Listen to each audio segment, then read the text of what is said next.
नमस्कार दोस्तों, इस वीडियो में बीएसएससी कार्यालय परिचारी के प्रैक्टिस सेट नंबर 5 करने वाले। इसे पहले 4 सेट करा दिया हो, इसके साथ साथ 3 जो है प्रीवियस क्वेश्चन कंप्लीट करा दिया हुआ है 2025 का और 2024 का। आप जाके प्लेसमेंट जरूर देख लीजिएगा। तो चलिए शुरू करते हैं। जो लोग नए चैनल को सब्सक्राइब जरूर कर लीजिएगा और वीडियो को लाइक कर दीजिएगा। तो सबसे पहले हम जीएस कंप्लीट करेंगे, उसके बाद हिंदी और लास्ट में जो है मैथ के भी सभी प्रश्न कंप्लीट कर लेंगे। सामान्य ज्ञान का प्रश्न शुरू हो रहा है। फर्स्ट क्वेश्चन देखिए, महात्मा गांधी का जन्म कहाँ हुआ था? सभी को पता होना चाहिए, पोरबंदर गुजरात में जो है महात्मा गांधी का जन्म हुआ था। ऑप्शन नंबर ए करेक्ट हो जाएगा। नेक्स्ट क्वेश्चन देखिए, सबसे चमकीला ग्रह कौन सा हो जाएगा? 32 का राइट आंसर की बात करें, सबसे चमकीला ग्रह जो शुक्र हो जाएगा। इसे जो है भोर का तारा, सांझ का तारा और सबसे चमकीला ग्रह कहा है और इसे जो है पृथ्वी की बहन भी कहा है। तो ऑप्शन नंबर सी करेक्ट हो जाएगा। मुस्लिम लीग की स्थापना कब हुआ था? सभी को पता होना चाहिए, 1906 में जो है मुस्लिम लीग की स्थापना हुआ था। 33 का राइट आंसर की बात करें, ऑप्शन नंबर ए करेक्ट हो जाएगा। बांग्लादेश की मुद्रा क्या है? सभी को पता होना चाहिए, बांग्लादेश की मुद्रा टका हो जाएगा। बांग्लादेश की मुद्रा क्या है? टका है। नेक्स्ट क्वेश्चन देखिए, चीन का शोक किस नदी को कहा जाता है? सभी को पता होना चाहिए। 35 की बात करी से जो है पीली नदी या हुआंगो नदी को जो है चीन का शोक कहा जाता है। वहीं बिहार का शोक जो है कोसी नदी को कहा जाता है। बंगाल का शोक जो है दामोदर नदी को कहा जाता है। ये सभी फैक्ट आपको याद रहना चाहिए। मैथिली कवि किसे कहा जाता है? 36 के राइट आंसर की बात करें तो विद्यापति को जो है मैथिली कवि के नाम से जाना जाता है। ओडिशा का राजकीय पक्षी क्या है? 37 की बात करें, इसका राइट आंसर जो होगा भारतीय रोलर हो जाएगा। ओडिशा का राजकीय पक्षी भारतीय रोलर हो जाएगा। वहीं बिहार का राजकीय पक्षी पूछा जाता है वो गोरैया हो जाएगा। वहीं भारत का राष्ट्रीय पक्षी पूछा जाए तो वो मोर हो जाएगा। ये सभी अभी आप याद रखते रहिएगा। ब्रह्म समाज के संस्थापक कौन थे? सभी को पता है, राजा राम मोहन राय हो जाएगा। इसके अलावा जो है आत्मीय समाज के संस्थापक भी राजा राम मोहन राय। और ब्रह्म समाज की स्थापना कब किया गया था? 1828 में जो है ब्रह्म समाज की स्थापना किया गया था। ये डेट भी याद रखिएगा। इसके अलावा बात करें तो स्वामी विवेकानंद जो रामकृष्ण परमहंस से संबंधित है। स्वामी दयानंद सरस्वती जो है ये आर्य समाज से संबंधित है। ये सभी फैक्ट भी याद रखिएगा। नेक्स्ट क्वेश्चन देखिए, पोलियो के पीने वाले टीका का आविष्कारक कौन थे? 39 का राइट आंसर जो हो जाएगा कोप्रोवस्की हो जाएगा। पोलियो के पीने वाले टीका का आविष्कारक जो है कोप्रोवस्की हो जाएगा। ऑप्शन नंबर सी करेक्ट हो जाएगा। महाराष्ट्र का राजकीय वृक्ष क्या हो जाएगा? 40 की बात करें तो आम हो जाएगा। महाराष्ट्र का राजकीय वृक्ष आम हो जाएगा। शिवाजी के कितने मंत्री थे? 41 की बात करें तो 8 मंत्री थे, जिसको जो है अष्ट दिग्गज कहा जाता था। ऑप्शन नंबर सी करेक्ट हो जाएगा। भारत में कौन सी भाषा सर्वाधिक बोला जाता है? 42 की बात करें, सभी को पता है हिंदी जो है सर्वाधिक बोला जाता है। ऑप्शन नंबर ए करेक्ट हो जाएगा। भारत का सबसे बड़ा गिरजाघर कहाँ है? 43 का राइट आंसर की बात करें, सेंट कैथेड्रल जो है ये भारत का सबसे बड़ा गिरजाघर है। अर्थशास्त्र के लेखक कौन? सभी को पता है चाणक्य या कौटिल्य जो है अर्थशास्त्र के लेखक है। और ये जो है चंद्रगुप्त के जो है मौर्य के जो है प्रधानमंत्री थे। ये आप सलाहकार भी कह सकते हैं। नेक्स्ट क्वेश्चन देखिए, मिशन इंद्रधनुष किससे संबंधित है? 45 की बात करें, मिशन इंद्रधनुष का संबंध होगा टीकाकरण से हो जाएगा। मिशन इंद्रधनुष का संबंध टीकाकरण से है। भाभा परमाणु अनुसंधान की स्थापना कब किया गया था? 46 का राइट आंसर जो होगा 1954 में जो भाभा परमाणु अनुसंधान की स्थापना किया गया था। अशोक किसका उत्तराधिकारी था? 47 का राइट आंसर होगा ये बिंदुसार का उत्तराधिकारी था। अशोक जो है बिंदुसार का उत्तराधिकारी यानी कि बेटा था। वही बात करें मौर्य वंश की स्थापना किसने किया था? चंद्रगुप्त मौर्य ने किया था। उसके बाद उसका पुत्र कौन हुआ था? बिंदुसार हुआ था। उसके बाद इसका पुत्र कौन हुआ था? अशोक हुआ था। इस प्रकार ये बिल्कुल करेक्ट हो जाएगा। ठीक है। हैजा रोग किस जीवाणु के कारण होता है? 48 की बात करिए जो है विब्रियो कोलेरा के कारण होता है। हैजा रोग जो है विब्रियो कोलेरा नामक जीवाणु के कारण होता है। बिहार राज्य की मुख्य नकद फसल कौन सा हो जाएगा? 49 का राइट आंसर की बात करें तो गन्ना हो जाएगा। बिहार राज्य का मुख्य नकद फसल जो है गन्ना है। जल में वायु का बुलबुला किस लेंस की तरह कार्य करता है? 50 का राइट आंसर की अवतल लेंस की तरह कार्य करता है। जल में जो वायु का बुलबुला होता है वो जो है अवतल लेंस की तरह कार्य करता है। गोबर गैस में कौन सी गैस होता है? 51 की बात इसमें जो मीथेन गैस होता है CH4 होता है। गोबर गैस में जो है मीथेन गैस होता है। ओजोन के क्षय का कारण क्या होता है? 52 की बात करें CFC यानी क्लोरोफ्लोरोकार्बन के कारण जो है ओजोन परत में क्षय हो रहा है। और ओजोन परत कहाँ पाया जाता है? ये जो समताप मंडल में पाया जाता है। नेक्स्ट क्वेश्चन देखिए, केला माइन किसका अयस्क है? 53 की बात करिए जो है जिंक का अयस्क है। केला माइन जो है जिंक का अयस्क है। निम्नलिखित में से सबसे अच्छा नाभिकीय ईंधन कौन सा हो जाएगा? 54 का राइट आंसर की बात करें तो प्लूटोनियम जो है सबसे अच्छा नाभिकीय ईंधन हो जाएगा। देखिए इसमें बहुत ज़्यादा जो है स्टैटिक जीके के प्रश्न पूछे जाते हैं और मैंने जो लगभग 3-4 बुक्स जो है स्टैटिक जीके कराया हुआ है, आप जाकर वो मैराथन वीडियो सभी देख लीजिएगा। एसएससी एमटीएस के नाम से प्लेलिस्ट बना हुआ, उसमें मैंने जो सभी स्टैटिक जीके को डाल दिया हुआ है, उसमें जाके आप सर्च करके सभी वीडियो को देख लीजिएगा। आपका स्टैटिक जीके का हर टॉपिक कंप्लीट हो जाएगा। वेग परिवर्तन की दर को क्या कहा जाता है? 55 की बात करें इसे त्वरण कहा जाता है। वेग में परिवर्तन की दर को त्वरण कहा जाता है। हेलाइड एस का उदाहरण कौन सा हो जाएगा? 56 की बात करें इसका राइट आंसर जो हो जाएगा क्रायोलाइट हो जाएगा। हेलाइड एस का उदाहरण जो है क्रायोलाइट है। निम्नलिखित में से कौन यौगिक नहीं है? 57 की बात करें इसमें जो हवा जो है यौगिक नहीं है, जबकि जल, संगमरमर, काली चूना ये सभी जो है यौगिक का उदाहरण हो जाएगा। लेकिन हवा जो है ये मिश्रण है, क्योंकि ये सभी गैसों का मिश्रण होता है। चिपको आंदोलन का मुख्य उद्देश्य क्या हो जाएगा? वृक्षों को बचाना हो जाएगा। ऑप्शन नंबर ए करेक्ट हो जाएगा। 58 का जो है ऑप्शन नंबर ए बिल्कुल सही हो जाएगा। और चिपको आंदोलन कहाँ हुआ था? उत्तराखंड में हुआ। इसके जो मुख्य नेता कौन थे? सुंदरलाल बहुगुणा थे। ताप बढ़ने से चालक का प्रतिरोध क्या होता है? 59 की बात करें ये भी बढ़ जाता है। ताप बढ़ने से चालक का प्रतिरोध भी बढ़ जाता है।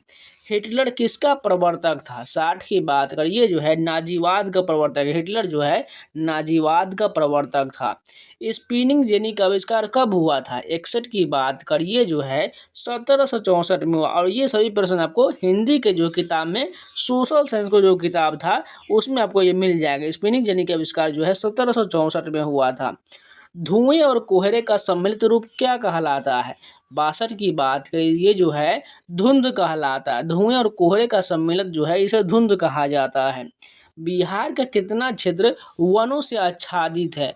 63 की बात करें तो 0.07% जो है ये वनों से आच्छादित है।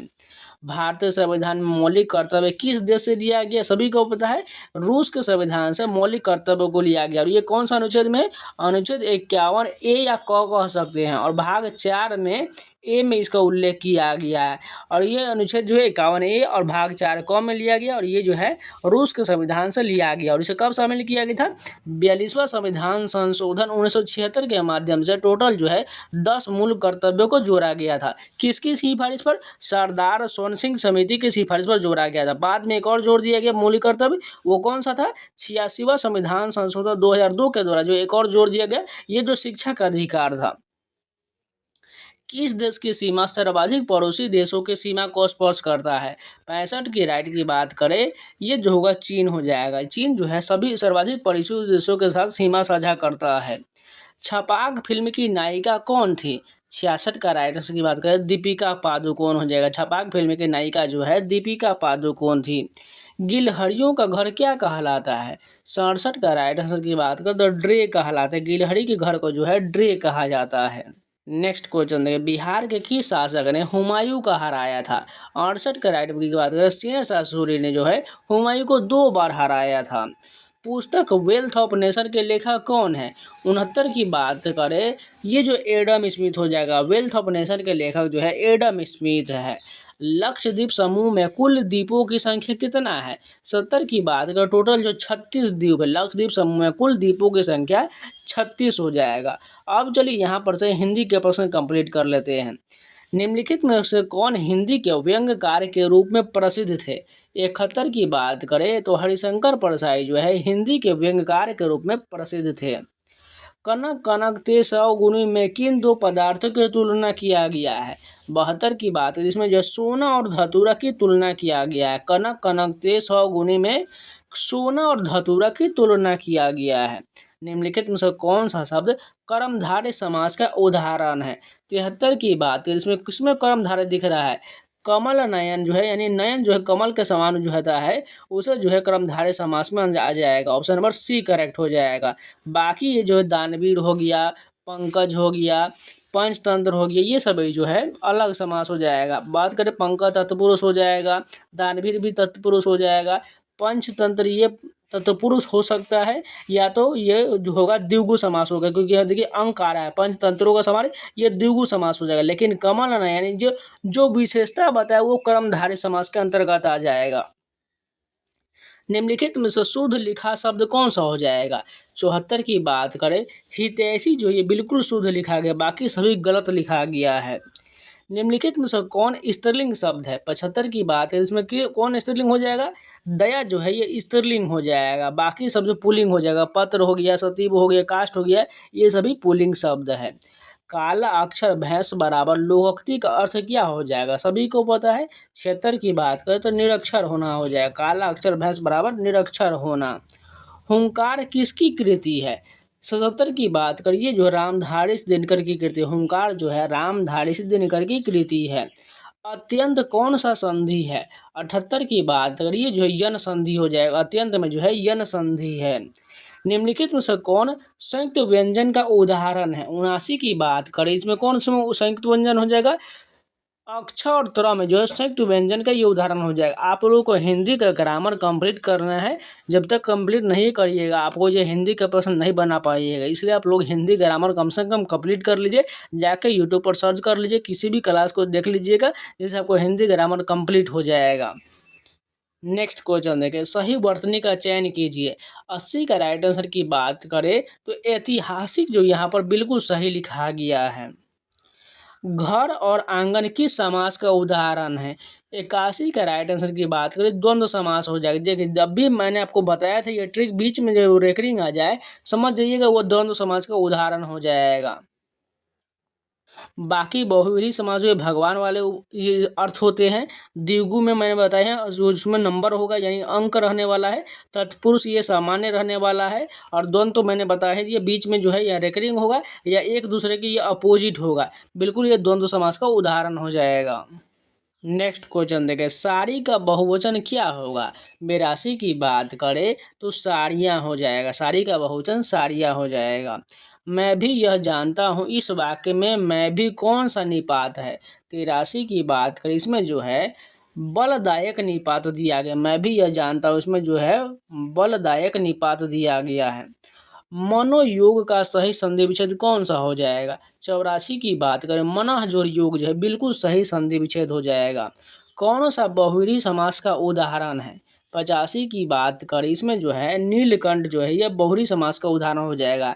क्योंकि ध्यान से देखिएगा, नीला है कंठ जिसका, यानी किसका कंठ जो नीला है भगवान शंकर का है। यहाँ पर जो भगवान से संबंधित आ गया, बिल्कुल यहाँ पर जो बहुव्रीहि समास आ जाएगा। वही त्रिभुवन जो है ये द्विगु समास हो जाएगा, क्योंकि यहाँ पर देखिए त्रि जो है अंक आ रहा है, ये जो है त्रिभुवन क्या हो जाएगा? द्विगु समास हो जाएगा। पुरुष सिंह ये जो है ये तत्पुरुष समास हो सकता है। बाकी यहाँ पर नीलकंठ जो कर्म ये बहुव्रीहि समास हो जाएगा। खरा खोटा शब्द में समास बताइए, कौन सा हो जाएगा? भाई जस्ट हमने आपको बताया क्या हो जाएगा, द्वंद्व समास हो जाएगा। देखिए एक दूसरे का अपोजिट है और बीच में रेकरिंग है, बस यही हमारा ट्रिक था। द्वंद्व समास का उदाहरण बिल्कुल दिया गया है। अब यहाँ पर एक जो है क्वेश्चन दिया गया गद्यांश का है, मैत्री की राह बताने को, सबको सुमार्ग पर लाने को, दुर्योधन को समझाने को, भीषण विध्वंस बजाने को, भगवान हस्तिनापुर आए, पांडव का संदेशा लाए, दो न्याय अगर तो आधा दो, पर इसमें भी यदि बाधा हो तो दे दो, केवल 5 ग्राम रखो अपनी धरती तमाम, हम वही खुशी से खाएंगे, परिजन घर आसी न उठाएंगे, दुर्योधन वह भी दे न सका, आशी समाज का ले न सका, उल्टे हरि को बांधने चला, जो था असाध्य साधने चला, जब नाश मनुष्य पर छाता है तो पहले विवेक मर जाता है। यहाँ पर जो है क्वेश्चन दिया गया है, श्री कृष्ण कहाँ आए थे? 87 का राइट आंसर की बात करा हुई जस्ट हमने पढ़ा है, हस्तिनापुर आए थे। ऑप्शन नंबर बी करेक्ट हो जाएगा। नेक्स्ट क्वेश्चन देखिए, आपकी यात्रा मंगलमय हो किस वाक्य का उदाहरण है? 88 का राइट आंसर की बात करें, इसमें इच्छावाचक का उदाहरण हो जाएगा। आपकी यात्रा मंगलमय हो इच्छावाचक वाक्य हो जाए, क्योंकि यहाँ पर इच्छा किया जा रहा है। ध्यान से देखिए, आपकी यात्रा मंगलमय, ये इसकी इच्छा की है, इसमें संदेह तो नहीं होगा, संकेत भी नहीं होगा, निषेध भी नहीं होगा। यहाँ पर इच्छावाचक बिल्कुल करेक्ट हो जाएगा। परलोक का विशेषण क्या हो जाएगा? 89 का राइट आंसर की बात करें तो यहाँ पर परलौकिक हो जाएगा। परलोक का विशेषण परलौकिक हो जाएगा। गाल बजाना मुहावरे का अर्थ क्या हो जाएगा? ये मुहावरा दिया गया, मुहावरा आपको पता ही होगा, डिंग हाँकना हो जाएगा। गाल बजाना मुहावरे का अर्थ डिंग हाँकना। स्वदेशी कविता के कवि कौन है? 91 की बात करें, इसके कवि जो है प्रेमधन है। स्वदेशी कविता के कवि जो है प्रेमधन हो जाएगा। स्वदेशी कविता में कवि ने किसका उल्लेख किया है? 92 की बात करें, इसमें जो है कवि ने विदेशी संस्कृतियों का उल्लेख किया है। भारत माता कविता के कवि कौन है? 93 की बात करें, इसके कवि जो सुमित्रा नंदन पंत। भारत माता कविता के कवि जो है सुमित्रा नंदन पंत है। भारत माता कविता में कवि ने भारत को क्या कहा है? 94 की बात करें, पराधीन कहा है। भारत को जो है कविता में जो है पराधीन कहा गया है। जनतंत्र का जन्म कविता के कवि कौन है? 95 की बात करें, इसके कवि जो है रामधारी सिंह दिनकर। जनतंत्र का जन्म कविता के कवि जो है रामधारी सिंह दिनकर है। जनतंत्र का जन्म कविता में कवि ने किसे देवता कहा है? 96 का राइट आंसर की बात करें, इसमें जो किसान मजदूर को देवता कहा गया है। और ये अब सभी जितने भी प्रश्न जो आ रहा है कविता से संबंधित या लेखक से संबंधित, ये आपको हिंदी के 10th की किताब में मिल जाएगा। अगर आपके पास नहीं है तो मैं उपाय कर रहा हूँ, टेलीग्राम पर इसको अपलोड कर दूँगा। वहाँ से आप सभी जो है कहानी का सारांश या लेखक है सभी पढ़ लीजिएगा, जिससे आपको बिल्कुल सारा क्वेश्चन सही हो जाए। हिरोशिमा कविता का कवि कौन है? 97 का राइट आंसर की बात करें, सच्चिदानंद हीरानंद वात्स्यन अज्ञेय है। हिरोशिमा कविता का कवि जो है सच्चिदानंद हीरानंद वात्स्यन अज्ञेय हो जाएगा। हिरोशिमा कविता में सूरज कहाँ उगा? 98 की बात करें, नगर के बीचों बीच उगा। ऑप्शन नंबर सी करेक्ट हो जाएगा। एक वृक्ष की हत्या कविता के कवि कौन है? 99 की बात करें, कुंवर नारायण जो एक वृक्ष की हत्या कविता के कवि हैं। एक वृक्ष की हत्या कविता वृक्ष को किसके रूप में दर्शाया गया है? 100 का राइट आंसर की बात करें, एक प्रहरी के रूप में, यानी एक सुरक्षा प्रहरी के रूप में, चौकीदार के रूप में दर्शाया जाएगा। ऑप्शन नंबर सी करेक्ट हो जाएगा। अब चलिए मैथ के क्वेश्चन कंप्लीट करते हैं। फर्स्ट क्वेश्चन, निम्नलिखित में से कौन अपरिमेय संख्या? देखते ही लग रहा है पहला वाला √5/3 जो है यह अपरिमेय संख्या हो जाएगा। नेक्स्ट क्वेश्चन देखिए, अगर √15/3 3.88 तो है, तो यहाँ पर रूट अंदर 5/3 का मान कितना हो जाएगा? तो हम इसका क्या करते हैं, परिमेयकरण करते हैं। यहाँ क्या दिया गया, √5/3 गुने हम परिमेयकरण करेंगे तो क्या हो जाएगा, ऊपर में यहाँ जो √3 है ऊपर में और नीचे में दोनों से गुना हो जाएगा, यानी ऊपर में √3 नीचे में भी √3 हो जाएगा। अब यहाँ पर जो है क्या हो जाएगा, 5 यहाँ पर 5 √5 और √3 में गुना होगा तो ये √15 ऊपर में चला जाएगा, और यहाँ पर √3 और √3 में गुना करेंगे तो रूट हट जाएगा, नीचे में क्या आ जाएगा, 3 आ जाएगा, यानी √15/3 आ गया। तो √15 का मान कितना दिया गया, 3.88 दिया गया, बटा यहाँ 3 से डिवाइड कर देंगे तो कितना मरतबे कटेगा, 1.29 मरतबे कट जाएगा। हमारा आंसर जो आएगा 1.29 कहाँ पर है? ऑप्शन नंबर ए करेक्ट हो जाएगा। नेक्स्ट क्वेश्चन देखिए, 13 कुर्सी और 5 मेज का क्रय मूल्य 8,280 रुपया है। यदि एक मेज का औसत क्रय मूल्य 1,227 रुपया है तो एक कुर्सी का औसत मूल्य ज्ञात करिए। तो सबसे पहले ध्यान से देखिए यहाँ पर क्वेश्चन में क्या कह रहा है, 13 कुर्सी और 5 मेज का क्रय मूल्य जो है 8,280 रुपया है। वहीं पर एक मेज का हमारे यहाँ क्रय मूल्य दिया गया 1,227 रुपया था, लेकिन यहाँ पर कितना मेज है, 5 मेज है। तो 1,227 में 5 से गुना कर देंगे तो कितना मिलेगा, 7×5 = 35, ये ऊपर में कितना चला जाएगा 3, अब 5 दूना 10, 3 13 का 3, हासिल 1, 5 दूना 10, 1 11, हासिल 1, यानी 5 1 6, 6135 रुपया हो गया। ये किसका मान हो गया, 5 मेज का क्रय मूल्य हो गया। यानी अगर हम 8,280 में से इसको घटा देंगे तो हमारा मान किसका आ जाएगा, 13 कुर्सी का मान आ जाएगा। चलिए निकाल लेते हैं, घटा लेते हैं, यहाँ पर इसमें से घटाते हैं तो 10 में से 5 गया 5, यहाँ पर बच गया 7 में से 2 3 गया 4, उसके बाद बच गया कितना, 2 में से गया 1, और 8 में से 6 गया 2। ये किसका मान आ गया, 13 कुर्सी का बच गया। देखिए ध्यान से, पहले जो हमने एक मेज का यहाँ पर दिया गया क्रय मूल्य 1,227 है, तो यहाँ पर 5 मेज बोला जा रहा है, तो 5 मेज का निकाल लेते हैं तो 6,135 हो गया। अब इस 6,135 को अगर हम पूरे संख्या में से निकाल देंगे तो हमारा किसका मान आ जाएगा, वो 13 कुर्सी का ही तो बचेगा ना, यानी 13 कुर्सी का मान इतना आ गया। इसको डिवाइड कर लेते हैं तो कितना मरतबे कटेगा, ये जो काटेंगे तो 165 मरतबा ये पूरी तरह कट जाएगा, यानी हमारा एक कुर्सी का मूल्य कितना आ गया है, 165 रुपया आ गया। कहाँ पर दिया गया 165 रुपया, ऑप्शन नंबर डी करेक्ट हो जाए, क्योंकि हमें एक कुर्सी का ही मूल्य पूछा गया। आप थोड़ा दिमाग से अपने से सोचिए, आपको आसानी से समझ में आ जाएगा। नेक्स्ट क्वेश्चन देखिए, टीना और मुनीम की आयु का वर्तमान अनुपात 9:10 है।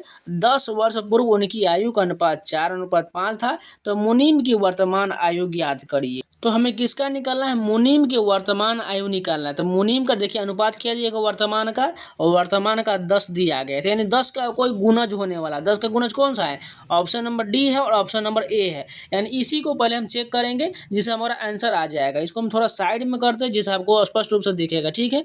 इसको हम थोड़ा साइड में घसका लेते हैं, नहीं तो हम यहीं पर बना लेते हैं। क्या दिया गया, 9:10 दिया गया है। उसके बाद हम क्या मानते हैं, उसका वर्तमान आयु अगर मान ले हम मुनीम का, यहाँ पर मुनीम हो गया और यहाँ पर टीना आ गया।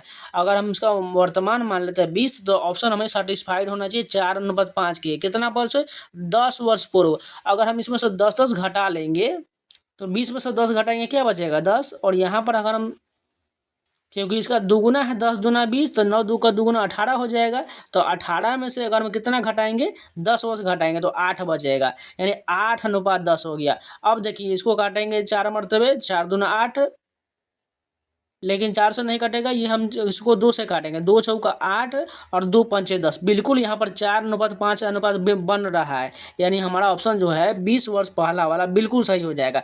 फिर से आप लोगों को समझाते देखिए, टीना यहाँ पर हो गया, मुनीम यहाँ पर हो गया, दोनों का अनुपात क्या दिया गया, वर्तमान का 9:10 दिया गया, ये वर्तमान का हो गया।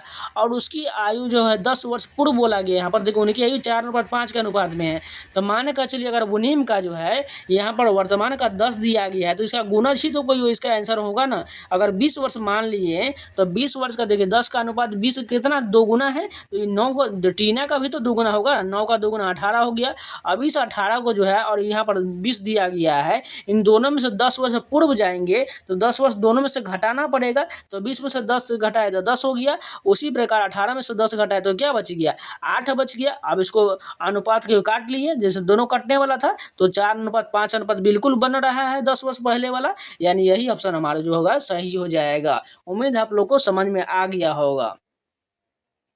नेक्स्ट क्वेश्चन देखिए, एक दुकानदार 1 रुपये में 6 फूल खरीदता है, वह 1 रुपये में कितना फूल बेचे कि उसे 20% का लाभ हो।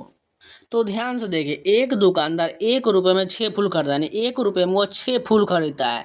वो तो 1 रुपये में कितना बेचे कि उसे जो है 20% का लाभ हो। यानी अगर देखिए 6 खरीदता है तो इसे कम बेचेगा तभी तो उसको लाभ होगा ना। यानी अगर देखिए 6 बेच रहा है, सॉरी 1 जो है रुपये में वो 6 खरीदता है, यानी इससे कम में बेचना पड़ेगा। देखिए 6 से कम कौन सा है, ऑप्शन देखिए 7 नहीं होगा, 10 नहीं होगा, 8 नहीं होगा, 5 हो जाएगा। बस इतना ही करना था। अगर हम 5 बेचे 1 रुपये में तो यहाँ पर 1 का प्रॉफिट हो रहा है। ध्यान से देखिए, यहाँ पर 6 खरीद रहा है लेकिन 5 ही बेच रहा है।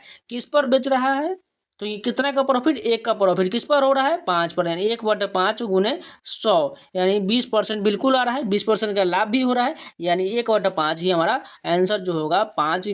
अगर 1 रुपये में 5 बेचेगा तो उसे 20% का प्रॉफिट हो जाएगा।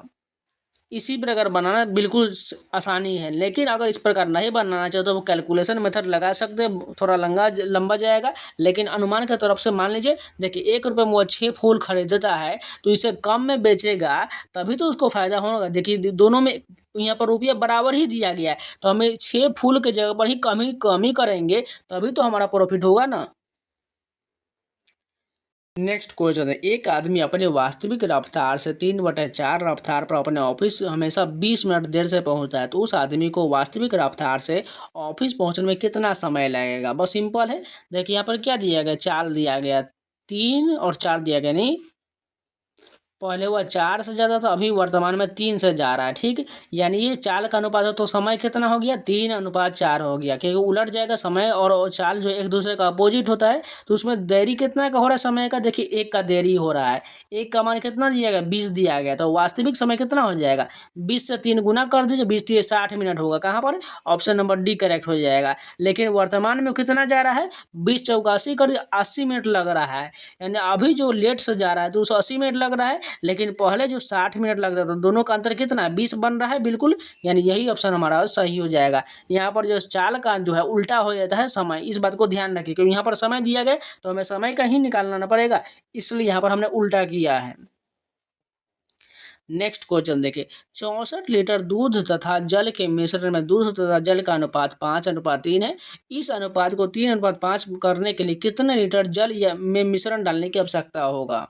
तो यहाँ पर देखिए क्या दिया गया है, यहाँ पर जल और दूध दिया गया है। मान के चलिए हम यहाँ पर क्या लिखते हैं, मिल्क यहाँ पर लिख लिए और वाटर यहाँ पर लिख लिए। दोनों का अनुपात क्या दिएगा, 5:3 दिया गया है, ठीक है।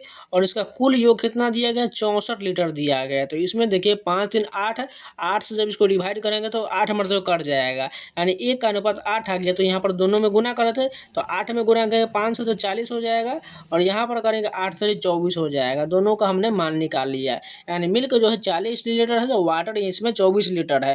तो इसमें कह रहा है इस अनुपात को 3:5 करने के लिए कितना लीटर जल मिलाना पड़ेगा। अब यहाँ पर हमें क्या करना है, मिल्क में तो कुछ नहीं करना है, लेकिन जल हमें चेंज करना है, जिससे अनुपात जो है 3:5 बन जाए। तो क्या करते हैं, 40 तो ऊपर में होगा ही होगा, इसमें कुछ नहीं मिलाना है। नीचे में क्या हो गया, 24 लीटर है, यानी 24 लीटर पानी में हमें कुछ मिलाना पड़ेगा, कुछ क्या एक्स मिला लेते हैं। और इन दोनों का अनुपात क्या हो जाना चाहिए, 3:5 के अनुपात में होना चाहिए। अब इसको सॉल्व कर लेते, एक दूसरे में गुना कर दीजिए। यहाँ पर 24 थी, ये क्या हो जाएगा, 72 हो जाएगा, यहाँ पर प्लस का एक्स हो जाएगा, बराबर यहाँ पर क्या हो जाएगा, 40 पंचे 200 हो गया। अब यहाँ पर घटा लेते हैं, 72 से अगर 200 घटाएंगे तो x का मान कितना आ जाएगा, यहाँ पर देख लेते हैं, इधर में लिख लेते हैं। यहाँ पर हमने x लिखा है, यहाँ पर 3x हो जाएगा, ठीक है। 3 से गुना करने पर 3x होगा, यानी यहाँ पर 3x बराबर जो होगा 200 में से घटाने के बाद 128 हो जाएगा।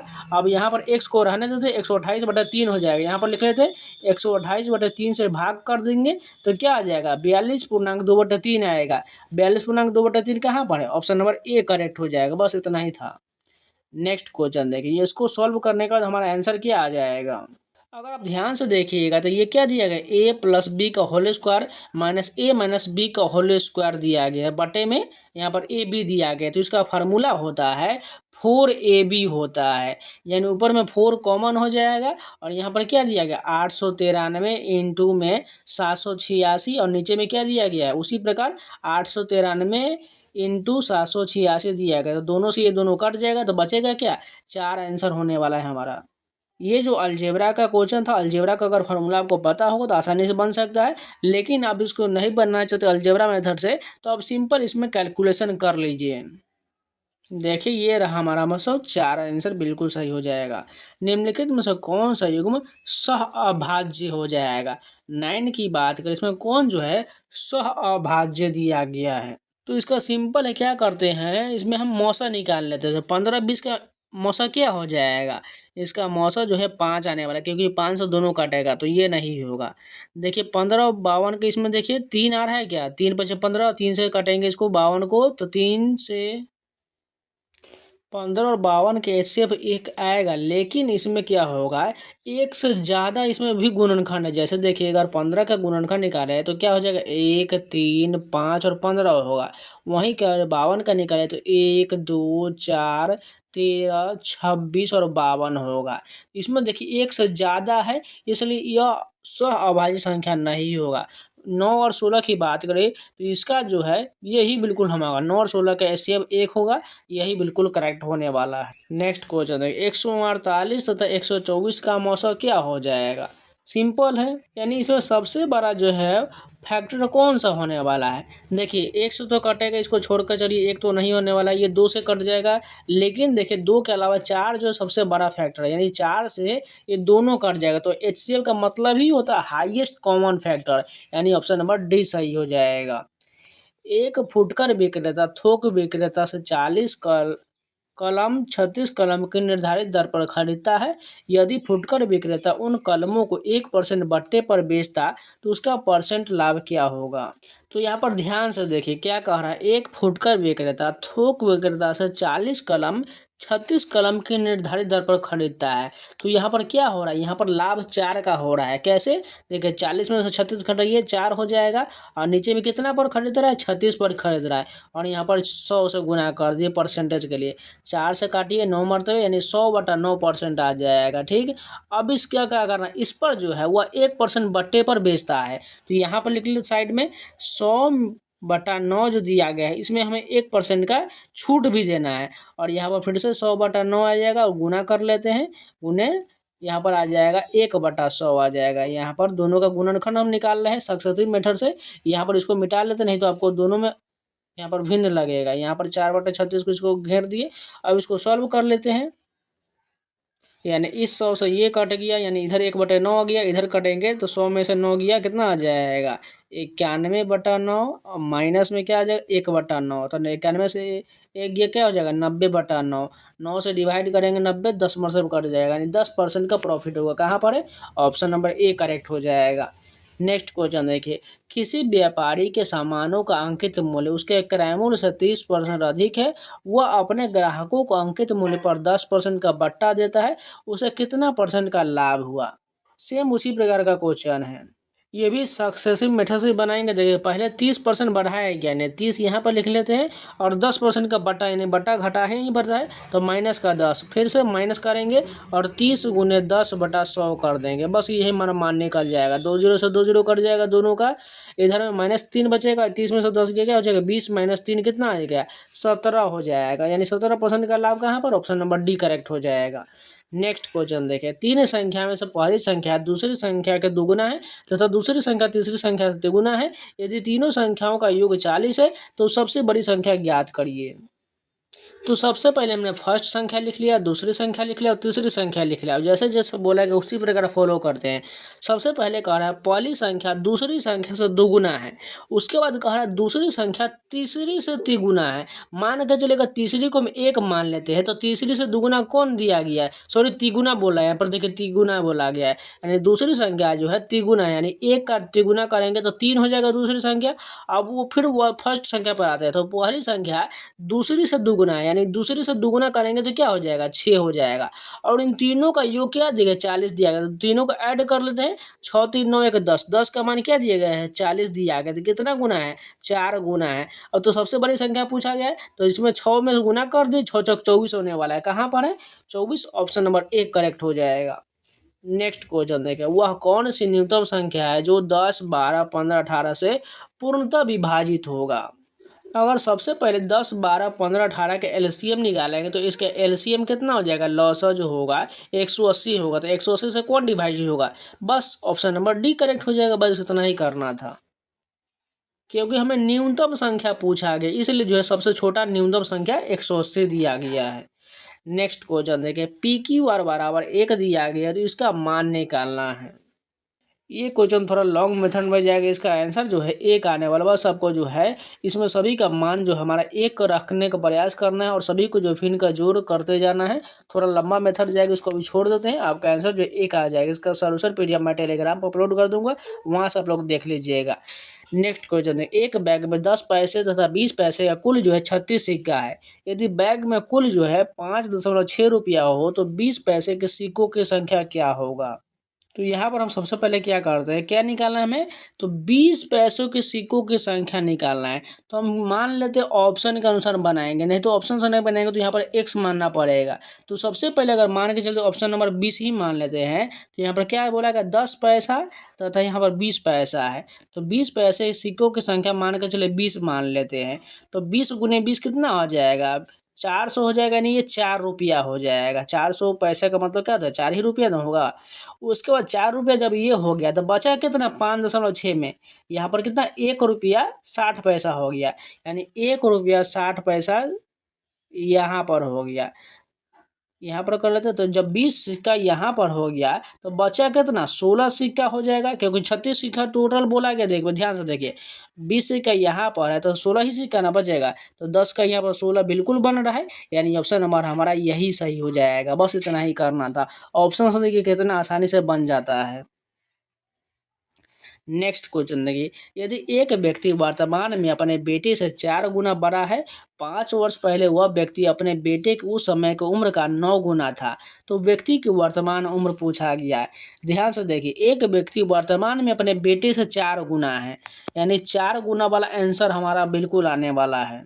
यानी उस व्यक्ति की उम्र वर्तमान वाला पूछा जा रहा है। तो यहाँ पर 4 गुना बोल रहे, देखिए 4 गुना कौन, देख लीजिए कौन कौन सा ऑप्शन है। 4 8 32, 4 9 36, 4 10 40, यानी तीनों ऑप्शन हो रहा है। बारी बारी से हम चेक करेंगे।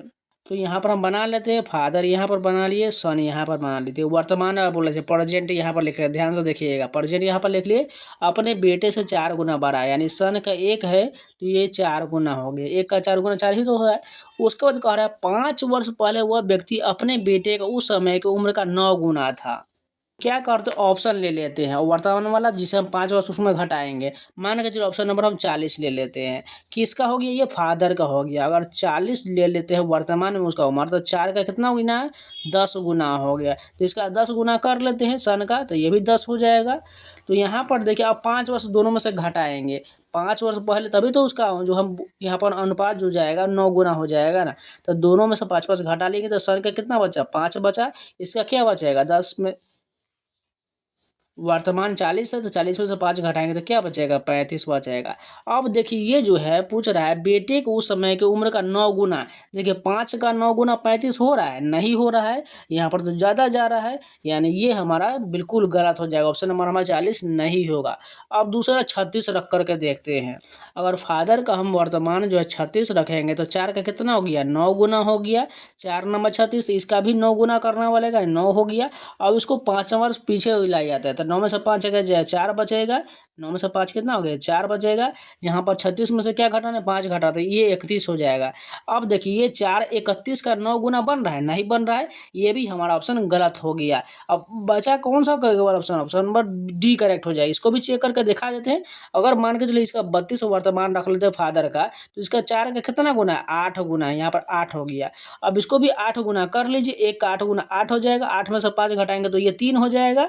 और यहाँ पर क्या हो जाएगा, 32 में से हम क्या घटाना है, 5 घटाना है, तो कितना हो जाएगा, 27 हो जाएगा। 32 में से 5 घटाएंगे तो 27। अब देखिए 3 का कितना गुना है, 27, 9 गुना बिल्कुल बन रहा है। देखिए 9 गुना आ रहा है, यानी ऑप्शन नंबर हमारा डी करेक्ट हो जाएगा। बस आपको इस प्रकार का क्वेश्चन जब भी आए ऑप्शन से बनाइएगा, जल्दी बनेगा। नेक्स्ट क्वेश्चन है, एक कॉलेज में लड़के तथा लड़कियों की संख्या का अनुपात 3:2 है। यदि 20% लड़के तथा 25% लड़कियां की उम्र 18 वर्ष से कम है, तो 18 वर्ष से अधिक आयु वर्ग के विद्यार्थियों की संख्या का परसेंट बताइए। तो सबसे पहले बॉय यहाँ पर लिख ले, गर्ल यहाँ पर लिखे, इन दोनों का अनुपात क्या दिया गया, 3:2 दिया गया, 3:2 दिया गया। अगर मान के चलिए यहाँ पर देखिए सभी परसेंटेज में दिया गया है, तो हम क्या करते हैं, बॉय और गर्ल का कुल जो है मान लेते हैं, 100 मान लेते हैं। ठीक, इन दोनों का जो है कुल योग 100 है।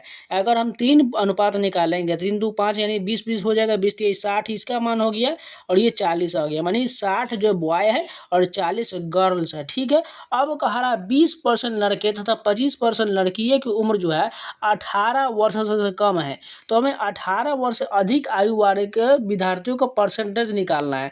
ध्यान से देखिएगा, अब लड़के वाले क्या करते हैं, 20% लड़के जो है 18 वर्ष से कम है, तो बचेगा कितना, 80% जो है 18 वर्ष से अधिक है, यानी 60 का हम 80% निकाल लेंगे तो कितना आ जाएगा, 60 का 80%, ये 8 से 48, 48 बॉय ऐसा जो है जिसका उम्र 18 वर्ष से अधिक है। उसी प्रकार हम 40 वाले में करते हैं, लड़कियों में, लड़की में कितना है, 25% लड़कियां 18 वर्ष से कम है, तो 75% लड़कियां जो होगी वो 18 वर्ष से अधिक होगा। तो 40 का 75% निकालेंगे तो कितना आ जाएगा, ये जो 30 आ जाएगा। ठीक, यानी 48 + 30 को जोड़िए, कितना हो गया टोटल, ये जो 78 हो गया। और परसेंटेज के लिए 100 से डिवाइड कर देते हैं, 100/100 यहाँ पर आ जाएगा, दोनों 100 से 100 कट जाएगा, तो यहाँ पर हमारा 78% जो है कुल विद्यार्थी की संख्या जो है 18 वर्ष से अधिक आयु वर्ग का होगा। कहाँ पर, ऑप्शन नंबर सी करेक्ट हो जाएगा। नेक्स्ट क्वेश्चन देखिए, तेल के दाम में 25% की वृद्धि हो जाता है, ग्राहक को खर्च स्थिर रखने हैं तो खपत में कितना % की कमी करना चाहिए। एकदम सिंपल क्वेश्चन है, क्या करना है, 25 के ऊपर वृद्धि हुआ है, 25 ऊपर रख लीजिए, और यहाँ पर कमी बोला जा रहा है, तो हमें कमी करने के लिए ऊपर में वृद्धि है तो नीचे में 100 + 25 कर दी, 125, वहाँ पर परसेंटेज के लिए 100 से गुना कर दिए, बस इतना ही था। 25 5 125, 5 से इसको काटिए 20%, 20% की कमी करना होगा, बस इतना ही करना था। कहाँ पर है, ऑप्शन नंबर ए सही हो जाएगा। नेक्स्ट क्वेश्चन देखिए, एक वस्तु को 5% हानि पर बेचने के बजाय 5% लाभ बेचने पर 15 रुपये अधिक प्राप्त होता है, तो वस्तु का क्रय मूल्य एकदम सिंपल है। देखिए यहाँ पर हानि दिया गया और यहाँ पर लाभ, इन दोनों को जोड़ लीजिए। 10% का मान कितना दिया गया, 15 दिया गया है। 10% का मान 15 है, तो 15/10 और यहाँ पर 100 गुना कर दीजिए। क्या आ जाएगा, 1 0 से 1 0, 15 150 होगा। कहाँ पर 150, ऑप्शन नंबर बी सही हो जाएगा। नेक्स्ट क्वेश्चन देखें, यहाँ पर सेम उसी प्रकार अलजेब्रा का ही क्वेश्चन दे दिया गया है। ये थोड़ा लॉन्ग मेथड से बनेगा, लेकिन इसका आंसर आपको बता देते हैं। इसका आंसर जो होगा ऑप्शन नंबर ए करेक्ट हो जाएगा। ठीक, इसको बना लीजिएगा अपने से। ये भिन्न के जोड़ी की तरफ जो हो जाएगा, सभी को आपको कैलकुलेशन थोड़ा करना पड़ेगा, लंबा मेथड जाएगा, लेकिन इसका सोल्यूशन पीडीएफ और टेलीग्राम पर दे देंगे, वहाँ से आप लोग देख लीजिएगा। नेक्स्ट क्वेश्चन देखिए, 8 गुने 2x बराबर 5 के पावर 0, तो x का मान क्या होगा। तो सबसे पहले देखिए क्या करना है, हमें जो है 8 को उसी प्रकार हमें इसी के पावर में ले जाना है। तो 8 को हम क्या लिख सकते हैं, 2 का क्यूब लिख सकते हैं कि नहीं, बिल्कुल लिख सकते हैं। और ये 2 का पावर x तो रहेगा ही रहेगा, और 5 का पावर यहाँ पर 0 दिया गया। अब क्या करते हैं, यहाँ पर इसका पावर जो 3 दिया गया है, ये 2 का क्यूब प्लस जो है यहाँ पर क्यूब दिया गया है, प्लस का x इधर रहने देते हैं और 2 को उधर में ले जाते हैं। तो 5 के पावर 0 बराबर में 2 के पावर 0 आ जाए, क्योंकि ये 0 का कोई वैल्यू नहीं होता है। बाकी यहाँ पर अब क्या बच गया, 2 का पावर क्यूब प्लस में x ऊपर में हो जाएगा, बराबर में 5 के पावर 0 या 2 का पावर 0, यानी 2 का पावर ही 0 ले लेते हैं, जिससे हमारा 2 2 बराबर हो जाए। ठीक है, यानी 3 + x का मान क्या आ जाएगा, पावर में 0 है, यहाँ पर लिख दे 3 + x का जो होगा बराबर में पावर 0 दिया गया, तो x बराबर क्या हो जाएगा, जब उधर 3 ले जाएगा तो -3 होगा। कहाँ पर है -3, ऑप्शन नंबर जो होगा हमारा डी सही हो जाएगा। नेक्स्ट क्वेश्चन, यदि दो व्यंजक का मौसा x+1 तथा लौसा जो है x⁴ -1 है, यदि एक व्यंजक x² -1 हो तो दूसरा व्यंजक क्या हो जाएगा। एकदम सिंपल क्वेश्चन है। इससे पहले वाले प्रैक्टिस में मैंने बताया हुआ है, लौसा गुने मौसा बराबर एक संख्या गुने दूसरी संख्या करना है। तो यहाँ पर क्या हो जाएगा, सिंपल लिख लेते हैं। दो व्यंजक का मौसा जो x+1 दिया गया है, उसका लौसा क्या दिया गया है, x⁴ -1 दिया गया है, बराबर में क्या हो जाए, एक व्यंजक x² -1 है, तो दूसरा व्यंजक निकालना। दूसरा व्यंजक मान कर चलिए हम क्या रख लेते हैं, x मान लेते हैं। ठीक, अब इसको हम यहाँ पर x नहीं मान के y मान लेते हैं, जिससे आपको यहाँ पर कैलकुलेशन ज़्यादा हो जाएगा। अब इस x² उसमें डिवाइड कर देंगे, जिसे हमारा मान आएगा x² -1। अब इसको काट पीट लेते हैं। अब यहाँ माइनस वाले से प्लस में काटेंगे तो क्या बच जाएगा, x² +1 बच जाएगा, क्योंकि माइनस वाला से -1 से कट गया तो बचेगा प्लस वाला, तो ये इसका मान ये आ जाएगा, x+1 × x² +1 बचेगा। कहाँ पर देखिए, ऑप्शन नंबर हमारा कौन सा हो जाएगा, 23 का जो होगा डी वाला ये हो जाएगा, x+1 × x² +1 वाला मान आ जाएगा। नेक्स्ट क्वेश्चन देखिए, एक संख्या m 25 से विभाज्य यदि m+5 जो है m+1 को 25 से विभाजित किया जाता है तो शेषफल क्या होगा। एकदम सिंपल, इसको आप ऑप्शन से बना सकते हैं, नहीं बनाना चाहते ऑप्शन से तो अब इसको ध्यान से देखिए कैसे बनाना है।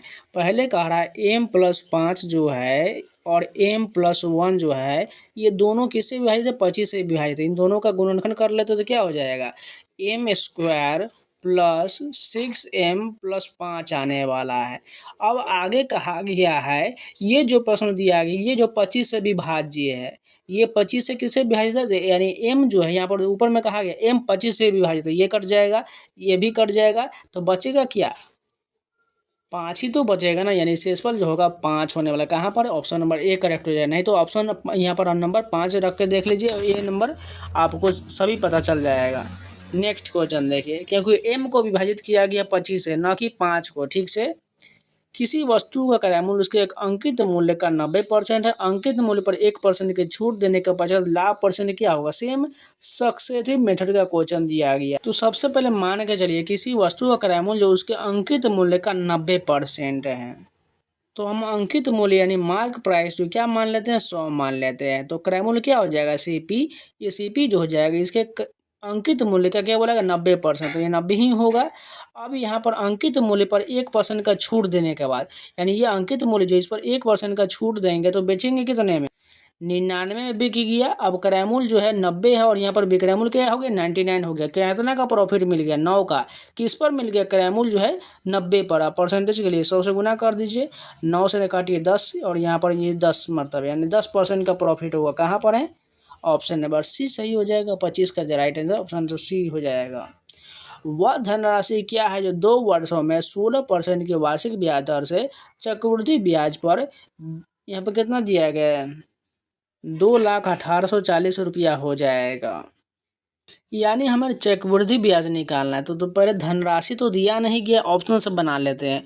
मान कर चलिए ऑप्शन नंबर ए लेंगे तो यहाँ पर क्या दिए 1,60,000 है तो 1,60,000 का क्या निकालना है हमें परसेंटेज। यहाँ पर 16% का चक्रवृद्धि ब्याज 2 साल का निकालना है तो 2 साल का क्या हो जाएगा 16 + 16 का ऐड करेंगे, यहाँ पर गुना में हो जाएगा प्लस में 16 × 16/100। इस प्रकार ये 2 साल का हमारे चक्रवृद्धि ब्याज का दर आ जाएगा। तो 16 16 32 हो गया। यहाँ पर ये हो जाएगा 256, 256 का क्या हो जाएगा 2.56 हो जाएगा।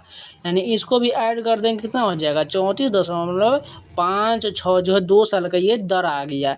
इसमें इतना मान के निकाल लेते हैं तो हमें मान निकाल लेते हैं, देखते हैं। लेकिन यहाँ पर देखिए 2,18,40 दिया गया है तो इसमें हमें क्या करना पड़ेगा, इसमें जो है मूलधन भी ऐड है यानी 134 हो जाएगा।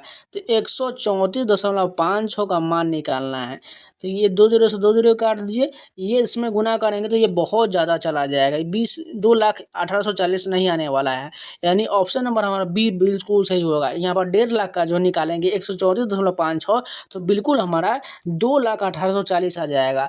अगर यहाँ पर 134% नहीं निकालना चाहते हैं तो सिर्फ 34% यानी ब्याज केवल निकालना चाहते हैं तो आपको इसमें घटाना पड़ेगा, जिससे आपको पता चलेगा केवल ब्याज ही आ जाएगा। सिंपल क्वेश्चन था, आपको ऑप्शन से बनाना पड़ेगा। नेक्स्ट क्वेश्चन देखिए 1050 रुपये को एम एन तथा पी में क्रमशः 3, 5, 7 के अनुपात में बांटा जाता है। एम तथा एन के हिस्से में क्या अंतर होगा। तो सबसे पहले देखिए एम एन पी का अनुपात क्या दिया 3, 5, 7 और इन तीनों का योग कितना है 1050 दिया गया। 1050 बटा कुल योग कितना हो जाएगा 15 और इसका अंतर निकाला एम एन का तो एम एन का अंतर कितना है 2 है। इसमें 2 से गुना कर दीजिए, 15 से जो काटिए 15 से 150 यानी 70 मरतब कट जाएगा तो बचेगा कितना 70 दूना 140 हो जाएगा। 140 रुपये कहाँ पर है ऑप्शन नंबर ए करेक्ट हो जाएगा। नेक्स्ट क्वेश्चन देखिए एक व्यक्ति 280 कुर्सियों को बेचकर 35 कुर्सी के विक्रय मूल्य के बराबर लाभ कमाता है तो उसका लाभ परसेंट क्या हो जाएगा। तो सिंपल है 35 कुर्सी के विक्रय मूल्य के बराबर लाभ कमाता है तो 35 ऊपर में होगा लाभ जो कमा रहा है। उसके बाद क्या करना है हमें 280 में से जो है 35 घटा देना जिससे वो है हमारा क्रय मूल्य निकल जाएगा। परसेंटेज के लिए यहाँ पर क्या करना है कि 100 से गुना कर दीजिए तो यहाँ पर घटे का कितना आ जाएगा 10 में से 5 गया 5 बच गया 7 में से 3 गया 4 और ये हो गया 245। तो 35 से 245 में कितना मरतबा कट जाएगा ये जो 7 मरतबे कट जाएगा। अब 100/7 कितना आ जाएगा 14 दशमलव कुछ होगा। 14 दशमलव कहाँ पर ऑप्शन नंबर बी करेक्ट हो जाएगा। नेक्स्ट क्वेश्चन देखिए आयु में 8 वर्ष का अंतर होने पर 2 भाइयों की आयु का योगफल 10 वर्ष बाद दोगुना हो जाएगा। छोटे भाई और बड़े भाई की आयु का अनुपात पूछा गया है। इसको भी हम ऑप्शन से ही बनाएंगे जिससे जल्दी बनेगा। तो मान के चलिए ऑप्शन नंबर हम पहला ले लेते हैं 7:11 ले लेते हैं। ठीक, इसको मिटा लेते हैं, यहाँ पर साइड में हम लिखते हैं यानी एक भाई यहाँ पर पारा लिख लेते हैं दूसरा यहाँ पर लिख लेते हैं। दोनों का अनुपात क्या बोलेगा 7:11। दोनों का अंतर देखिए क्या 8 आ रहा है, 8 वर्ष का अंतर होने बोला रहा है तो यहाँ पर तो नहीं हो रहा है यानी ये नहीं होगा। अगर हम ऑप्शन नंबर बी लेंगे 3:7 है, यहाँ पर 4 का अंतर आ रहा है, ये 8 का गुणज है तो ये हो सकता है। जब भी 4 का गुणज 8 के में आएगा तो ये हो सकता है। इसका दुगुना करेंगे तो 8 वर्ष ऑटोमेटिक आ जाएगा। 10 13 का 3 होगा ये गुणज नहीं है।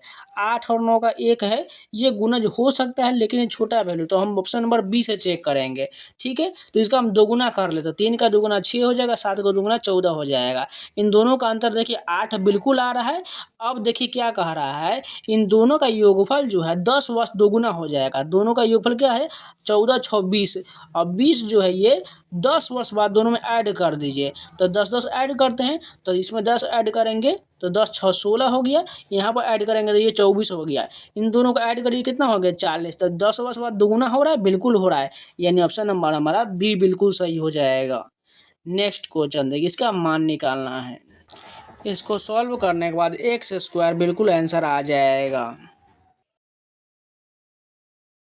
तो आज के जितने भी क्वेश्चन थे सारे कंप्लीट हो गए। उम्मीद है आप लोग को वीडियो पसंद है वो तो लाइक कर दीजिएगा, अगर नहीं है तो चैनल को सब्सक्राइब जरूर कर लीजिएगा। और इन सभी का पीडीएफ पाना चाहते हैं तो टेलीग्राम ज्वाइन कर लीजिए। यहाँ पर टेलीग्राम का स्कैनर दिख रहा है, स्कैन कर लीजिए या टेलीग्राम पर जाकर सर्च कर लीजिएगा एसएससी एस्पिरेंट 7 और वहाँ पर आप जाके सभी पीडीएफ डाउनलोड कर सकते हैं। इसके अलावा इसका जितना भी सोल्यूशन पीडीएफ मैंने दिया हुआ है, सॉरी वीडियो दिया हुआ जाके आप प्लेलिस्ट में देख सकते हैं। इसके अलावा जो आप टेक्स्ट बुक का पास परचेज कर लीजिएगा, कूपन कोड 7 लगा लीजिएगा, आपको 12% डिस्काउंट हो गए आपको 1 साल का पास और मात्र 571 मिल जाएगा। जाइए परचेज कर लीजिए, क्योंकि आपका एग्जाम जो है बीएसएससी का होगा और ऑनलाइन मेथड में होना वाला, इसलिए ऑनलाइन प्रैक्टिस करना बहुत जरूरी है। जाके पास परचेज कर लीजिए और मॉक टेस्ट लगाना शुरू कर दीजिए। आपको बीएसएससी का, इंटर लेवल का, ऑफिस अटेंडेंट का, सीजीएल का, बिहार पुलिस का, कांस्टेबल का, दरोगा का, बीपीएससी का या कोई भी एग्जाम हो, एसएससी, रेलवे, बैंकिंग संबंधित 900+ एग्जाम का mock test, sectional test, chapter wise test सारा मिल जाएगा। जाके पास परचेज कर लीजिए और मॉक टेस्ट लगाना शुरू कर दीजिए, क्योंकि आपका एग्जाम जो है बीएसएससी इंटर लेवल का एग्जाम दिसंबर में होने वाला है और इसका जस्ट बाद जनवरी में हो सकता है ऑफिस अटेंडेंट का एग्जाम होगा। इसके बाद जो है सीजीए लेवल का एग्जाम जो है जनवरी के लास्ट तक होने वाला है। इसलिए अपनी तैयारी पूरी तरह फोकस कीजिए